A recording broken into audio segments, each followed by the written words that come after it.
여러분 안녕하세요. 귀로 듣는 자주인의 독서교양 백권대학의 송세비입니다. 오늘 2020년 7월 5일 일요일 밤 11시 4분입니다. 여러분은 휴일 아침은 보통 몇 시에 일어나시나요? 전 이번 주 내내 사실은 잠에 쩔어 있었다시피 했는데 어제 토요일 도대체 몇 시에 잤는지 기억도 안 나고 아침에 일요일 아침 오늘 배가 너무 고파서 일어났어요. 그런데 보니까 밥도 똑 떨어져 있고 뭐 국이라든지 찌개도 똑 떨어져 있고 그때서 막 손도 배가 너무 고파서 벌벌 떨리는데 그때서야 밥 안 치고 눈에 보이는 대로 막 닥치는 대로 냉장고 보니 사놓은 닭고기가 있어가지고 닭 삶는다고 안 치고 심리적으로 저걸로 택도 없이 성에 안 차서 빨리 감자 까서 감자 삶아 안 치고 그걸로도 안 되겠어요. 그래서 또 계란 삶는 굽는 기구 아시는지 모르겠어요. 거기에다 또 계란 안 치고 그런데 지금 당장 배가 고픈데 제 애들이 다 되도록 어떻게 기다려요. 그래서 재빨리 할 수 있는 스프를 빨리 끓여가지고 그걸로 위를 달래면서 차례대로 음식이 되기를 기다렸답니다. 그러면서 생각나는 시가 하나 있었어요. 한번 오랜만에 신앙송 해볼까요? 문정희 시인의 나의 아내라는 시입니다. 나에게도 아내가 있었으면 좋겠다. 봄날 환한 웃음으로 피어난 꽃 같은 아내. 꼭 껴안고 자고 나면 나의 씨를 제 몸속에 키워 자식을 낳아주는 아내. 내가 돈을 벌어다 주면 밥을 지어주고 밖에서 일할 때나 술을 마실 때 내 방을 치워놓고 기다리는 아내. 또 시를 쓸 때나 소파에서 신문을 보고 있을 때면 살며시 차 한 잔을 끓여다 주는 아내. 나 바람나지 말라고 매일 나의 거울을 닦아주고 늘 서방님을 동경 어린 눈으로 바라보는 내 소유의 식민지. 명분은 우리 집안의 해. 나를 아버지로 할아버지로 만들어주고 내 성씨와 족보를 이어주는 아내. 오래전 밀림 속에 살았다는 한 동물처럼 이제 멸종되어 간다는 소식도 들리지만 아직 절대 유용한 19세기의 발명품 같은 나에게도 아내가 있었으면 좋겠다. 이런 시인데요. 제가 이 시가 생각났던 건 이렇게 거창한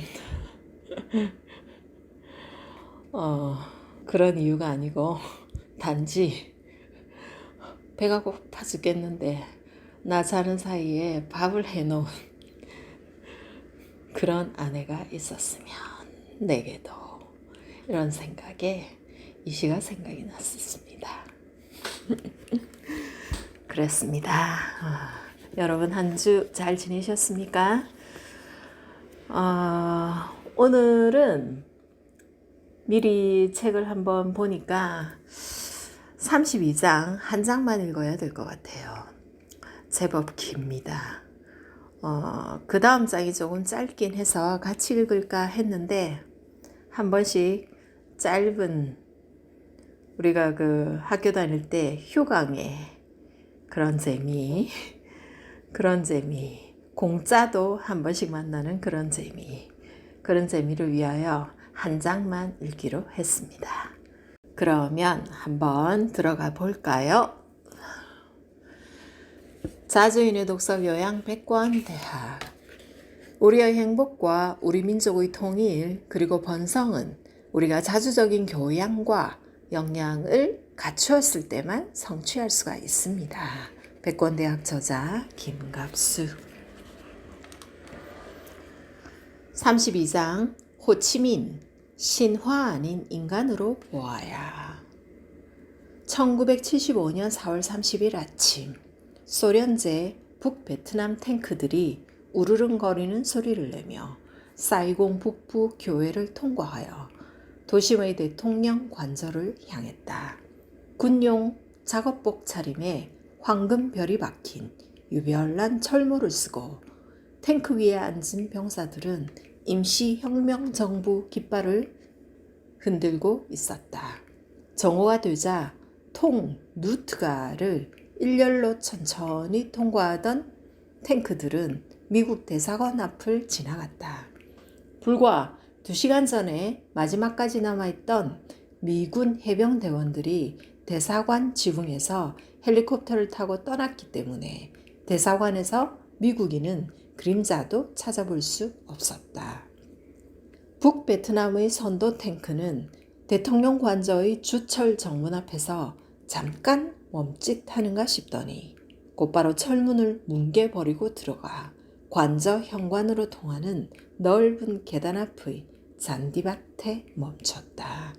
탱크에 타고 있던 젊은 지휘관이 건물 안으로 들어가 둥반 비금인 대통령과 잠깐 만났다.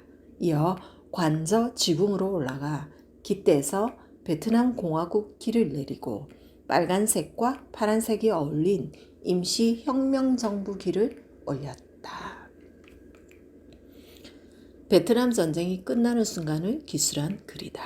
평전 호치민에는 이렇게 벅찬 감동을 일으키는 대목이 많다. 베트남 통일혁명의 공로자는 셋으로 나눠 볼 수 있다.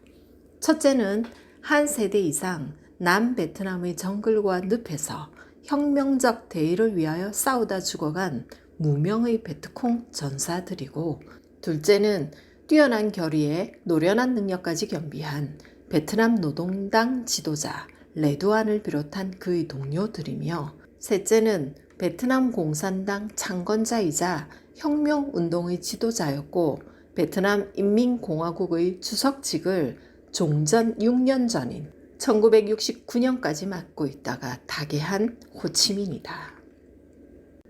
호치민은 누구인가? 일찍이 모스크바 코민테른의 요원이었고 국제공산주의 운동 참여자이자 베트남 승전의 기획자 호치민. 사실 그는 수수께끼 같은 인물이다. 많은 사람들은, 특히 한국인들은 호치민의 위대함을 말하면서 소박하고 청빈한 삶을 살다 간 호 아저씨를 먼저 꼽는데, 사실 이런 인물과는 대단히 순진하고 불성실한 역사인식이다. 예전에 남미 어느 나라 대통령 중에 경차를 타는 대통령을 침이 마르게 칭송하는 사람들이 있었다. 정치인이 가난하다거나 소탈하다는 이유 때문에 더 높이 평가해야 할 필요는 없다. 호치민의 소박한 이미지는 진짜인가 아니면 책략적인 연출이었나? 이런 문제는 앞서 말했듯이 전혀 중요하지가 않다. 국가 지도자는 부정부패만 없으면 된다. 중요한 것은 호치민이 국가 최고 지도자임에도 불구하고 혁명적 인도주의의 상징과 같은 인물이며 서민적인 자세로 베트남 인민의 삶을 개선한다는 대의에 평생 헌신해온 사심없는 애국자였다는 사실이다. 1858년 늦여름 프랑스 제국주의 군대는 가톨릭 선교사들의 도움을 받으며 베트남 영토를 침탈해 들어왔다. 베트남은 1885년 사이공을 점령당했고 1884년 우리의 을사늑약에 해당하는 보호조약에 서명했다. 프랑스는 베트남을 3분할하여 통치했다.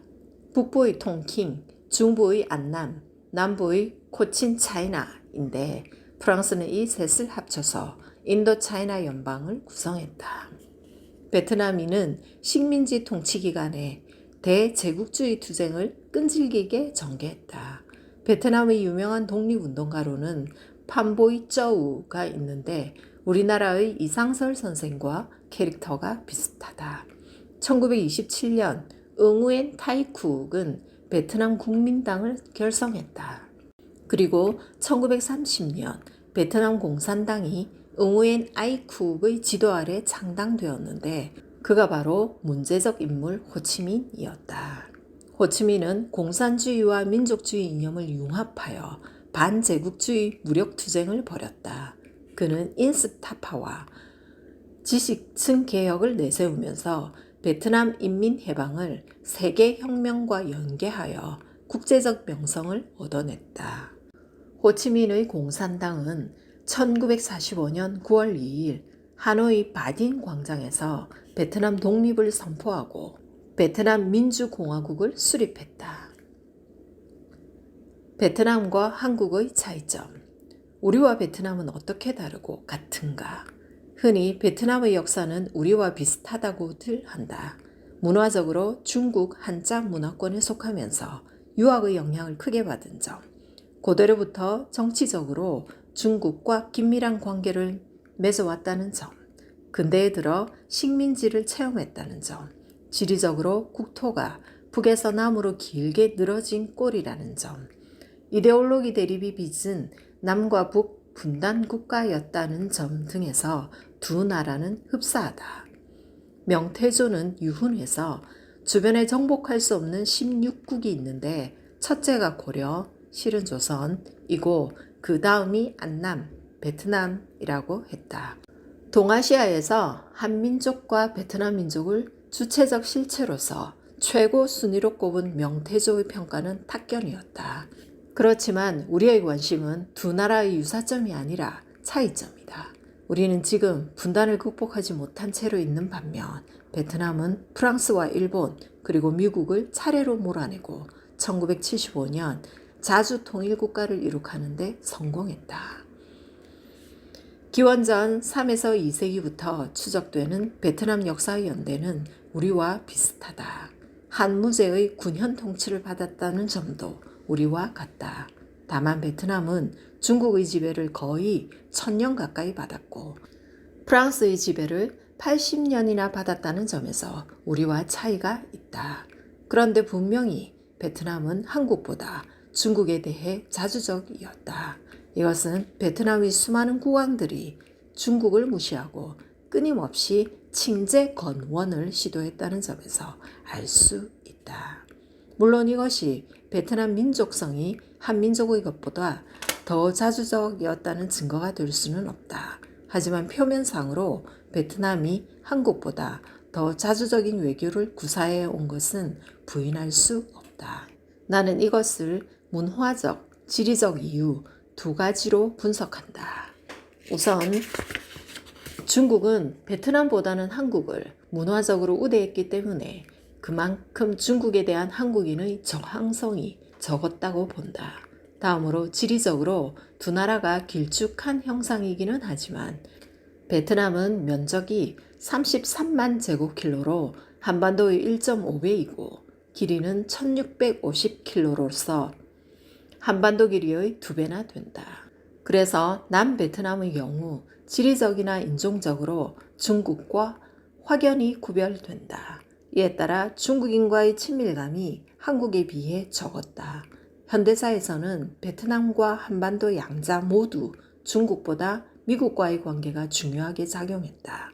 오늘에 이르러 베트남 민족은 적대국이었던 미국과의 관계를 크게 개선했다. 반면에 우리는 여전히 남측은 친미적이고 북측은 반미적이다. 베트남 역시 통일 이전에는 지금의 우리와 같았다. 1975년에 종료된 베트남의 통일전쟁은 역설적으로 우리의 분단 모순을 드러냈다. 베트남 전쟁에 이남은 남베트남을, 이북은 북베트남을 지원했다. 이남은 미국 다음의 대규모 지상군을 남베트남에 파견했으며 이북은 북베트남의 공군력을 지원했다. 우리의 분단 전쟁이 베트남으로 옮겨가 연장된 꼴이었다. 이것은 심각한 모순이자 보이지 않는 비극이었다. 미국의 캄보디아 침공과 호치민 통로, 베트남 민족해방전선과 그 군대인 인민해방군이 조직되면서 남베트남의 반정부 항전은 크게 확산되었다. 1961년 말 인민해방군은 1만 5천 명으로 늘어났는데 이것은 1959년 규모의 5배였다. 증강된 베트콩군은 놀라운 기동력으로 남베트남의 군사시설, 수송차량, 행정사무소 등을 공격했다. 또한 중부 고원지대에 해방구 기지를 만들었는데 이것은 장차 인구 밀도가 높은 저지대를 공략할 때 발판으로 삼을 수가 있었다. 호치민 통로는 베트콩이 급속하게 성장할 수 있었던 비결 중의 하나였다. 이 통로를 따라 인력과 물자가 끊임없이 남부로 보급될 수 있었다. 이것은 민족해방전선의 확대에 결정적으로 작용했다. 1970년 4월 30일 미국 닉슨 대통령은 대국민 연설에서 미군과 남베트남군의 캄보디아 침공을 발표했다.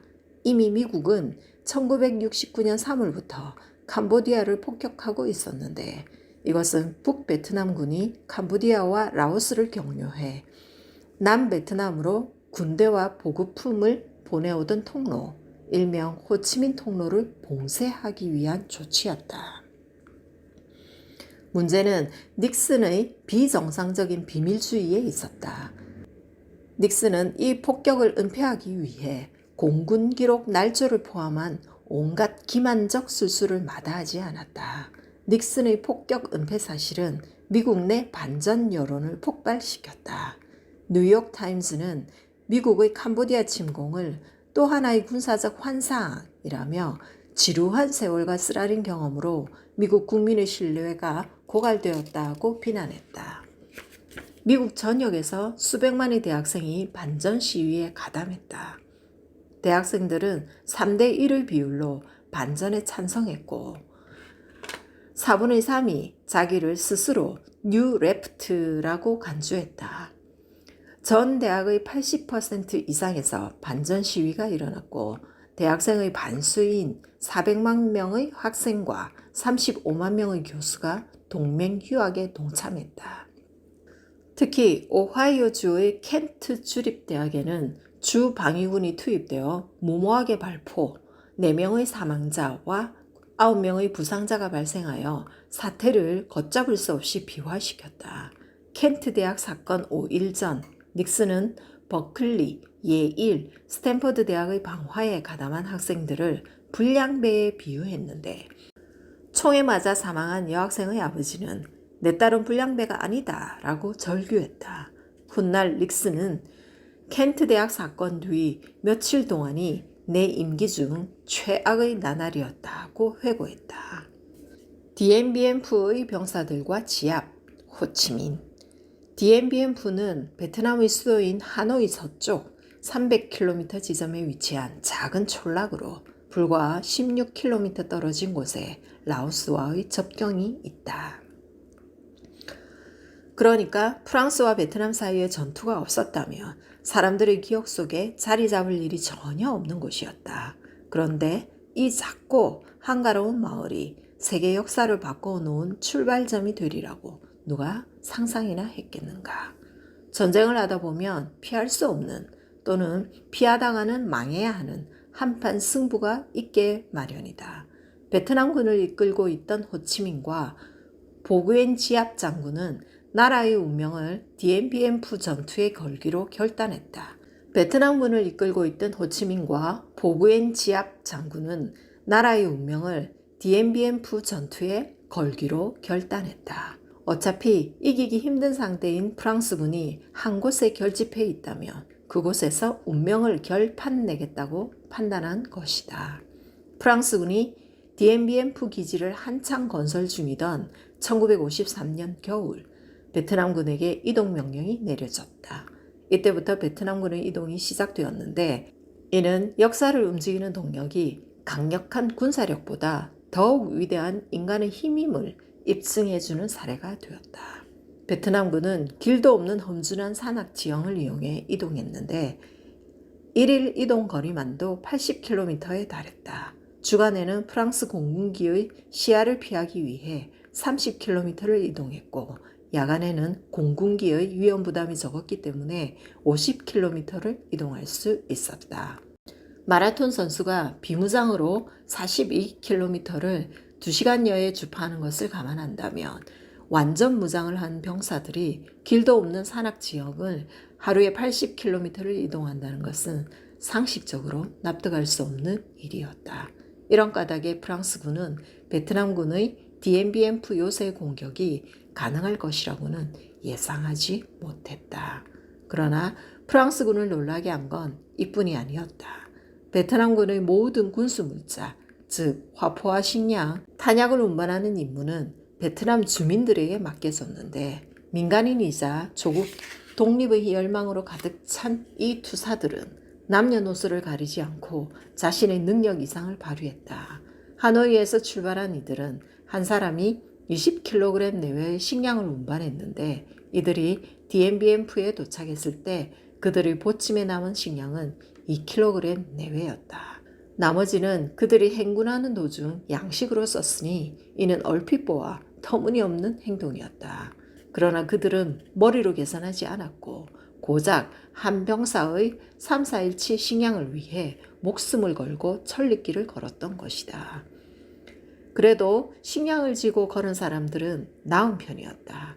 말과 소, 산악 지형에 어울리도록 개조된 자전거 등 움직일 수 있는 모든 운반 도구가 군수 물자 운반을 위해 동원되었다. 물론 도로도 없었다. 따라서 이들이 가는 곳은 아무리 높다고 해도 도로를 만들어야 했고 이 모든 활동이 프랑스 공군기의 눈에 띄지 않도록 엄폐되어야 했다. 이렇게 하여 1954년 3월 13일 밤 베트남군이 DMBF 기지를 공격하기 시작했으니 이것은 그들이 움직이기 시작한 지 3개월 20일 만이었다. 결과만 보자면 2달여에 걸친 이 전투에서 베트남군 진영에는 8,000명이 넘는 전사자와 15,000명의 부상자가 났다. 프랑스군의 피해는 이보다 다소 적어 전사 2,300여 명, 부상 5,100여 명이었다. 하지만 무려 1만 명이 넘는 프랑스군이 포로로 생포되었다. 결국 전투는 사기의 싸움이었고 베트남군은 사기전에서 프랑스군을 압도했던 것이다. 베트남군의 투지에 가위 눌린 프랑스군은 마침내 베트남에서 철수하기로 결정했다. 상황은 매우 암담하다. 사방에서 혼란스러운 전투가 계속되고 있다. 최후가 가까워지고 있음을 느낀다. 그러나 우리는 마지막까지 싸울 것이다. 그러다 우리의 무기와 통신 장비를 파괴하겠다. 모든 물자 역시 날려버릴 것이다. 탄약 창고는 이미 파괴되었다. 아듀 장군, 프랑스 만세. 프랑스군 지휘관 가스트리가 인도차이나 부사령관 꼬니 소장에게 보낸 최후의 전통문. 이 신화적인 전투와 관련하여 2가지만 더 언급하자면 먼저 DMBF 전투에서 처음 공격에 나선 베트남군은 모든 화력을 병력 맨 앞에 배치했는데 이는 화력이 병력 뒤에서 고지를 향해 공격에 나서는 병력을 지원한다는 기존의 전술과는 달랐다. 이는 화력을 맨 앞에 배치해 효과를 극대화하기 위함이었는데 안타깝게도 경사면에 배치된 대포들이 갑자기 밀려나 뒤따라오던 병사들을 덮치기도 했다. 이때 한 병사가 밀려 내려오는 대포의 바퀴에 자신의 몸을 박아 장렬히 산화하면서 동료들의 목숨을 구하기도 했다. 이 병사는 지금 전사자 묘지에 안장되어 그 위에 국가 영웅의 칭호가 새겨진 채 참배들을 맡고 있다. 다음으로 승리자 지압이 훗날 DMBMF를 회상하며 전한 말이다. 지도자 호치민은 지압을 전장에 내보내며 다음과 같이 말했다고 한다. 장군, 전장에서 장군은 어떤 결정이든지 내릴 수 있는 권리를 갖고 있어. 전장의 지휘관에게는 모든 권한이 일임되어야 한다. 정부는 지휘관의 요청대로 최선의 지원만 하면 된다. 이것은 사실 불변의 진리지만 실제로 실천되기는 어렵다. 전장의 지휘관은 정보의 눈치를 보게 되고 정보의 많은 인사들은 간섭하고 싶어 안달을 한다. 현대전에서는 여기에 선동적인 언론까지 한 몫을 거둔다. 하지만 호치민과 지압은 이 불변의 진리를 신봉하고 지켰다.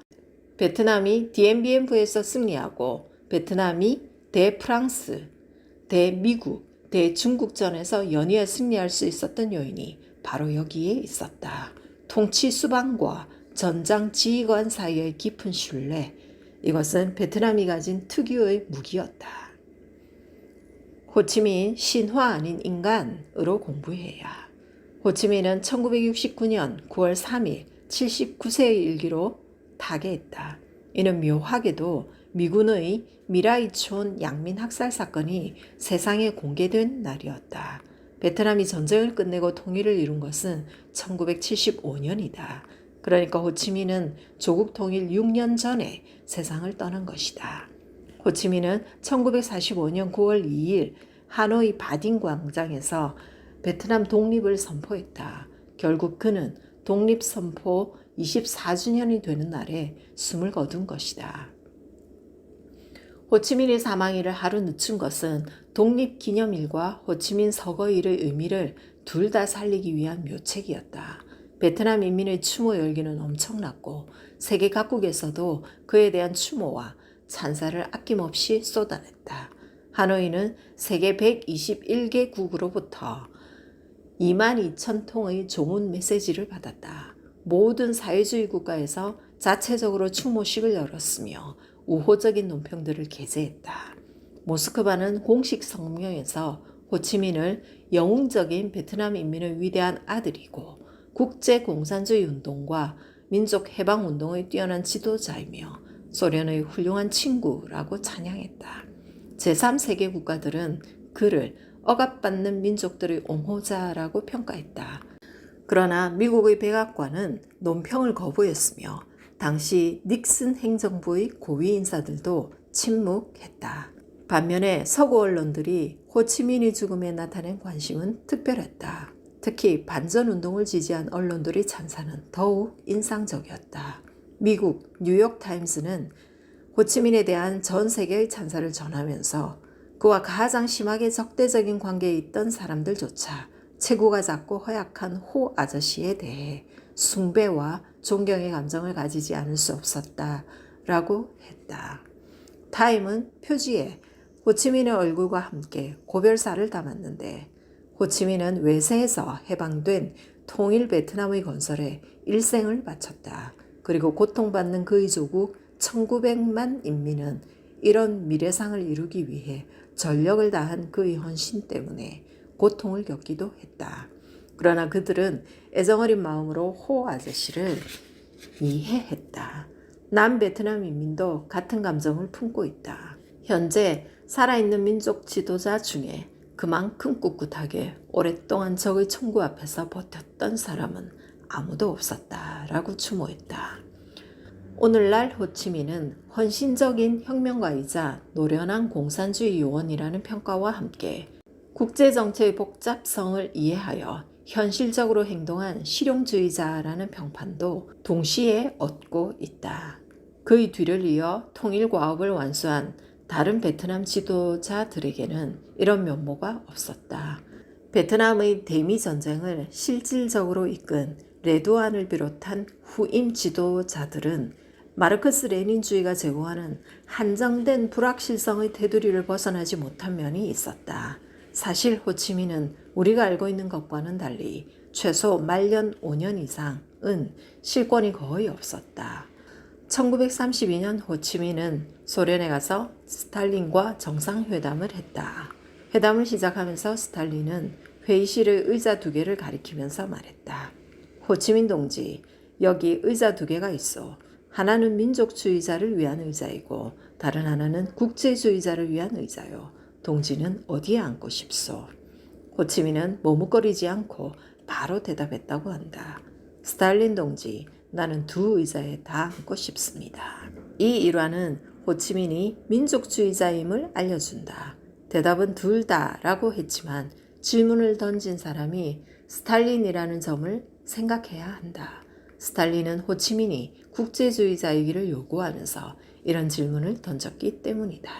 호치민이 마르크스 레닌주의보다 민족주의자로서의 면모가 강했다는 점은 도처에서 실증된다.